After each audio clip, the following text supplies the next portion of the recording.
Hello guys, this is Nitin this side and we are back with a happy talk again. Today we will talk about luck. आज हम बात करेंगे luck की. हम सभी मानते हैं और जानते हैं कि लक और चांस बहुत बड़ा रोल प्ले करते हैं आपकी सक्सेस में. तो सवाल ये उठता है कि क्या सक्सेसफुल लोग बाकी लोगों से जो है ज्यादा लकी होते हैं?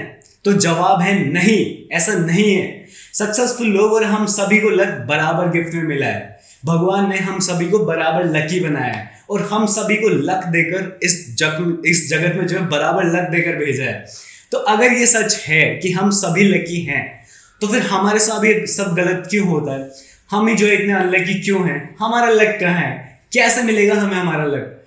हमें हमारे हिस्से का लक कहाँ और कैसे मिलेगा? अगर हम सभी लकी हैं तो फिर प्रॉब्लम क्या है? सुनना चाहेंगे तो सुनिए, ध्यान से सुनिएगा. हम सभी लकी हैं, हम सभी को चांस मिलता है, हम सभी को लकी चांसेस मिलते हैं. बट पहली प्रॉब्लम यह है कि लकी होने का चांस हमें जो मिला है, क्या हम उसे पहचान पाते हैं? लकी होने का जो चांस हमें मिलता है, क्या हम उसे देखकर, समझकर, पहचान पाते हैं? सोचिए. दूसरी प्रॉब्लम की बात करते हैं.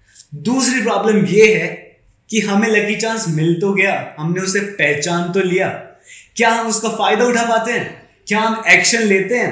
या हम बाकी सबकी तरह ऐसा सोच लेते हैं कि छोड़ो यार, फिर कभी देखेंगे.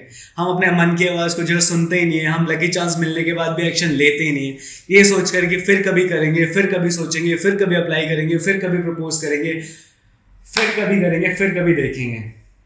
क्या आप ऐसा करते हैं? ये दूसरी प्रॉब्लम है. और यही दो बातें उन चीज़ों पर भी लागू होती है जिनको अनसक्सेसफुल लोग बहाना बनाने के लिए यूज़ करते हैं. आपको पता है, हम सभी के जीवन में अपनी अपनी लड़ाइयां हैं, सभी के अपने अपने दुख है और हम सभी को अपने दुख दूसरों के दुख से बड़े लगते हैं.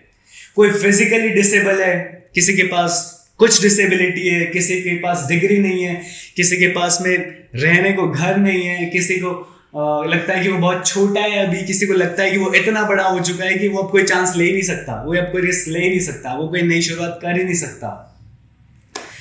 किसी के ऊपर जो है बच्चों की जिम्मेदारी है, किसी का परिवार जो है उसे बंधन में मान लेता है, उसे आगे नहीं बढ़ने देता. पर फिर भी कुछ लोग सक्सेसफुल हो जाते हैं. कैसे?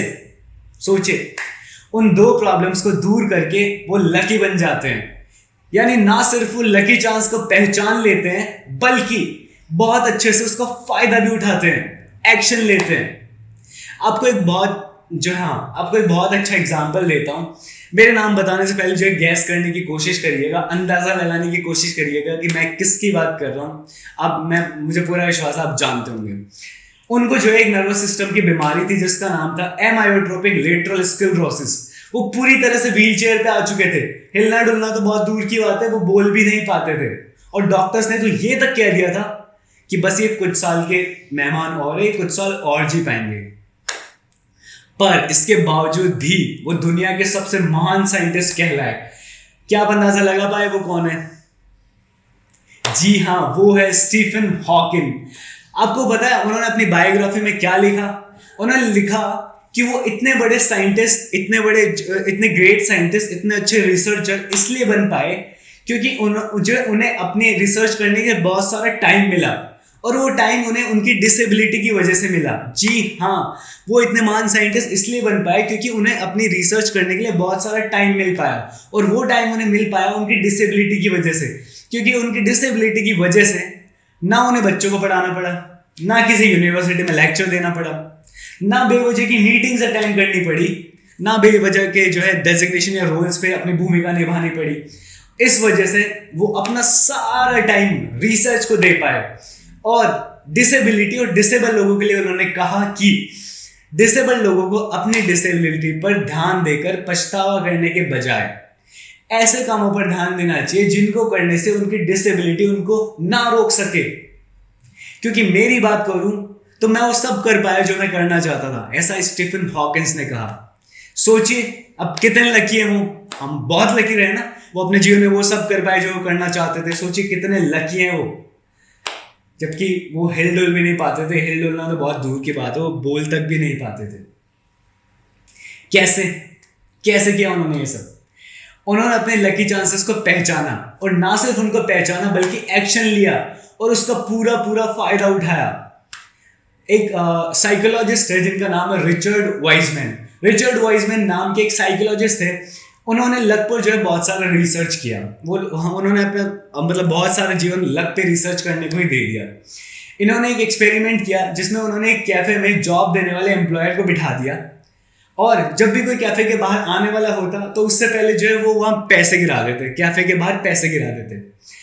अब जो लकी थे, ना सिर्फ उन्हें कैफे के बाहर गिरे पैसे मिले, बल्कि उन पैसों से वो कैफे के अंदर जा पाए और एम्प्लॉयर से जॉब ले पाए, जॉब की बात कर पाए।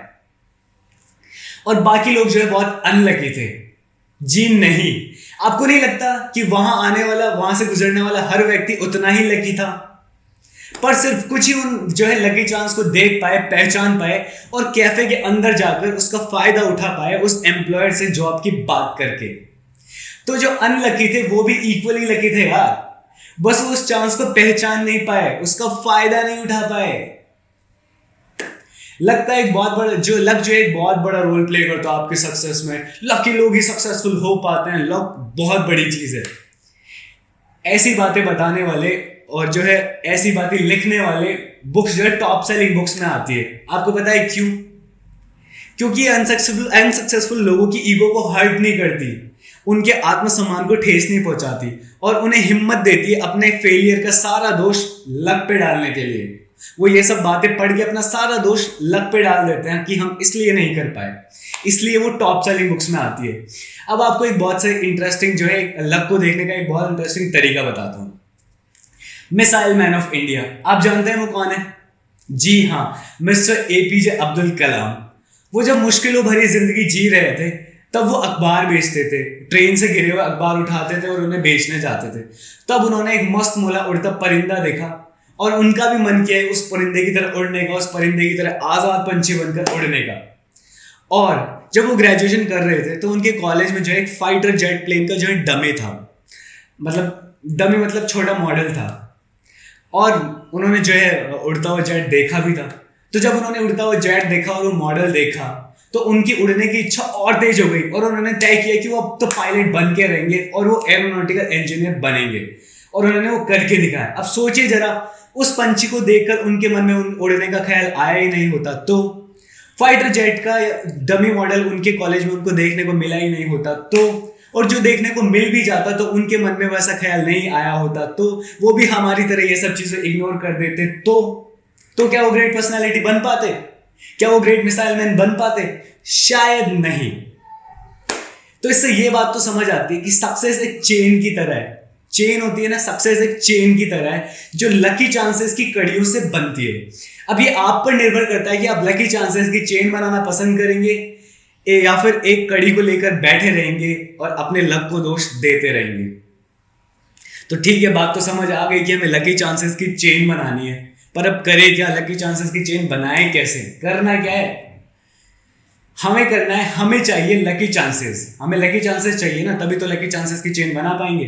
और लकी चांसेस बनाने के लिए तो चांसेस लेने पड़ेंगे, चांस लेना पड़ेगा, रिस्क लेना पड़ेगा, और उसके लिए कंफर्ट जोन को छोड़कर कंफर्ट जोन से बाहर निकलना पड़ेगा और वो करना पड़ेगा जो आपका मन कह रहा है, जो अच्छे कर्म करने के लिए आपका मन कह रहा है वो आपको करना पड़ेगा। और एक आखिरी बात, बहुत इंपॉर्टेंट बात है, आपको पता है हम सभी लकी है, और एक बार को मान लेते हैं कि हम सभी जो 1% लकी है, तो दोस्तों उस 1% लक को पाने के लिए हमें 99% काम करना पड़ता है, 99 चांसेस लेने पड़ते हैं, तब जाके हमें एक लकी चांस मिलता है और फिर हम भी लकी कहलाते हैं, फिर हम भी लकी बन जाते हैं। So this is it for today, guys. I wish you all have very happy life ahead.